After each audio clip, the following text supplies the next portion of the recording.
Hello and welcome to this video where I'll share 4 things that I do to improve my garden. First up is amending the soil. You have probably heard of this before, but this is so different to what your garden needs. You can do soil tests to find out if there is something your soil is lacking, but this is a general suggestion, which is compost. It has a lot of nutrients and adds so much to the diversity and life in your soil. There are different composts as well. You can make your own, which I have not been able to do yet, but I will. This is an organic compost, which is my go-to, and in this case it's also free from peat, making it even more nutrient dense and compact. This helped with keeping moisture. Before adding this, I got that caking and cracking which is not letting the water down to the soil.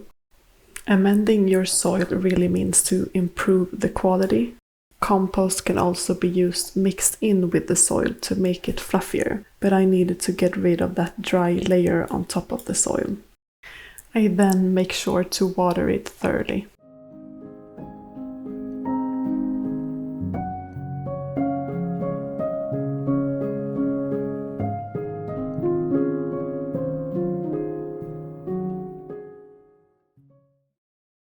Number 2, fertilizing. This could go under the category of amending your soil, but I would refer it to food and not medicine. I only fertilize plants that are producing fruits like vegetables and berries. I don't fertilize herbs and flowers. I use fertilizers suited for most of what my garden is producing, but there are specific fertilizers for specific things, like tomatoes that needs nitrogen, for example. And I only fertilize every 2 weeks until I see the first sign of the flowers turning to fruit. And after that, I want the plant to focus entirely on growing that fruit.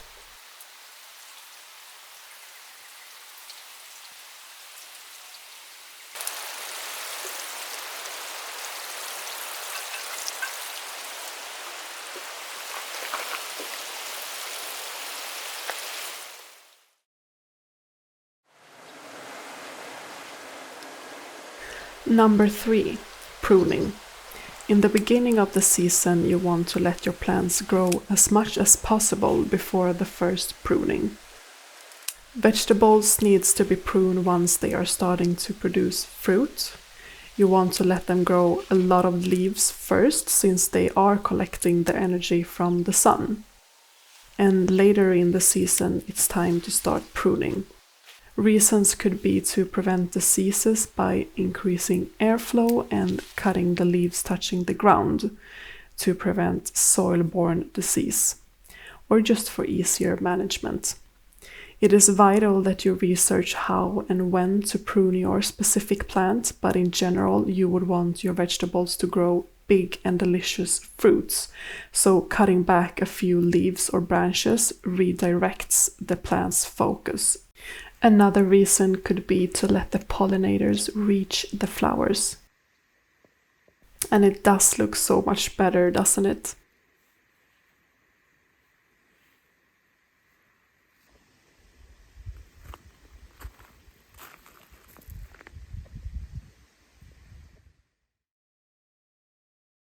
Speaking of pollinators and flowers, sometimes they need a bit of help. Let's say you haven't been pruning your zucchinis for a while and none of the pollinators had been able to reach the flowers. There is a big chance you won't get any zucchinis, so pollinating yourself could be the solution for this until the area is more accessible. Cucumbers and zucchini plants are quite prickly with their small thorns everywhere, so it's not a very comfortable place for the bees to try to find a flower. Most of the vegetables, including cucumbers, are self-pollinating, so no need to hand-pollinate, but zucchini is a good example for this. Tending a garden has many chores and can sometimes be overwhelming, but keeping it simple with these 4 things will improve your garden. It is my way to give my garden a bit of love and care for all the beautiful and good things it's providing me. Thank you for watching, and hopefully I'll see you in the next video, which is an exciting renovation and DIY project.